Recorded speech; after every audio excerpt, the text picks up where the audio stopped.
Hello കൂട്ടുകാരെ, നമ്മുടെ പുതിയൊരു വീഡിയോയിലേക്ക് എല്ലാവർക്കും സ്വാഗതം.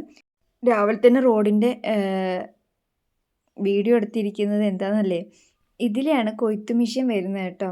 അപ്പോൾ ഇതിൽ ഇറക്കാൻ ഭയങ്കര ബുദ്ധിമുട്ടാണ്. റോഡിൻ്റെ രണ്ട് വശവും കുഴിഞ്ഞു പോയിട്ടോ. അപ്പോൾ അടുത്തുള്ളവരൊക്കെ ഹെൽപ്പ് ചെയ്യാൻ വന്ന കേട്ടോ.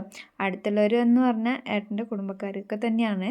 അടുത്ത് വയലുള്ള കുറച്ച് പേരെ വിളിച്ചിട്ടുണ്ടായിരുന്നു, പക്ഷെ ഇവർ മാത്രമാണ് വന്നത്. അവർക്കൊക്കെ എന്തോ തിരക്ക് വന്നിട്ടുണ്ടായിരുന്നു കേട്ടോ. കാർമേഘം ഇങ്ങനെ മുകളിൽ കയറി നിൽക്കുമ്പോൾ നമുക്ക് നെഞ്ചിൽ തീയാണ്. നല്ല മഴക്കാറുണ്ട്. അപ്പോൾ പെട്ടെന്ന് കൊയ്തെടുത്തില്ലെങ്കിൽ നെല്ലൊക്കെ വെള്ളത്തിലാവും. നെല്ലാണെങ്കിൽ നന്നായിട്ട് വിളഞ്ഞിട്ടുമുണ്ട്. അപ്പോൾ കൊയ്ത്ത് മെഷീൻ വരുന്നത് ട്രാക്ടറിലാണ് കേട്ടോ. ചെറിയ കുട്ടികളെ പോലെ ഞാനും ആകാംക്ഷയോടെയാണ് ട്രാക്ടറിൽ വണ്ടി വരുന്നത് നോക്കിക്കൊണ്ടിരിക്കുന്നത് കേട്ടോ. ഇത് പാലക്കാട് നിന്ന് വന്ന കൊയ്ത്ത് മെഷീനാണ്.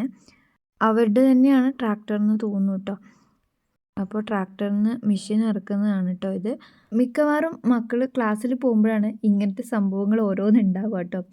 മക്കൾ വന്നാൽ ചോദിക്കും, എങ്ങനെയാണ് വണ്ടി ട്രാക്ടറിൽ കയറ്റിയത്, ഇറക്കിയത് എങ്ങനെയാണ്, പിന്നെ എങ്ങനെയാണ് കൊയ്യുന്നത്, അങ്ങനത്തെ മിക്ക ചോദ്യങ്ങൾക്ക് ഉത്തരം പറഞ്ഞു കൊടുക്കാൻ നമുക്ക് പറ്റില്ല. അപ്പോൾ പിന്നെ കുറച്ച് വീഡിയോ അങ്ങ് എടുത്തു വെച്ചു കേട്ടോ. വലിയ കൊയ്ത്ത് മെഷീൻ അല്ല കേട്ടോ, ഇത് ചെറിയ കൊയ്ത്ത് മെഷീനാണ്. അപ്പോൾ ഇത് ഇറങ്ങാനാണ് ഇന്ന് രാവിലെ മുതൽ അവർ 3 പേരും കൂടി കഷ്ടപ്പെട്ടു കേട്ടോ. റോഡിലൊക്കെ മണ്ണിട്ട് നികത്തി കുഴിയൊക്കെ അടച്ച് അങ്ങനെ ഒരു ഉച്ച വരെ പണിയായിരുന്നു കേട്ടോ. അത്രത്തോളം കുഴിയുണ്ട്. ഏകദേശം 11 വർഷമായി ഈ റോഡിന് വേണ്ടിയിട്ട് സ്ഥലം വിട്ടുകൊടുത്തിട്ട് കേട്ടോ. അതായത് നമ്മുടെ നൈനുവിൻ്റെ പ്രായം. നൈനു ജനിച്ച ആ സമയത്താണ് കേട്ടോ, 1 മാസമൊക്കെ ആയപ്പോഴാണെന്ന് തോന്നുന്നു ഈ സ്ഥലം ഞങ്ങൾ വിട്ടുകൊടുത്തത്. ഇതൊരു ചെറിയ ഇടവഴിയായിരുന്നു കേട്ടോ. പിന്നെ അത് എല്ലാവർക്കും ഉപകാരപ്പെടുന്ന ഒരു റോഡ് തന്നെയാണ്. പക്ഷെ ഒരു 1/2 ഏക്കറോളം നമ്മുടെ സ്ഥലമാണ് പോവുക.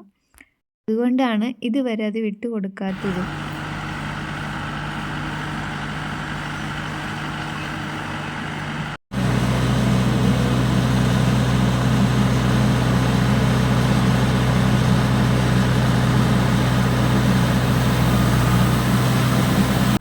അങ്ങനെ നമ്മുടെ കൊയ്ത്തൊക്കെ കഴിഞ്ഞ് നെല്ലൊക്കെ വീട്ടിലെത്തിയിട്ടുണ്ട്.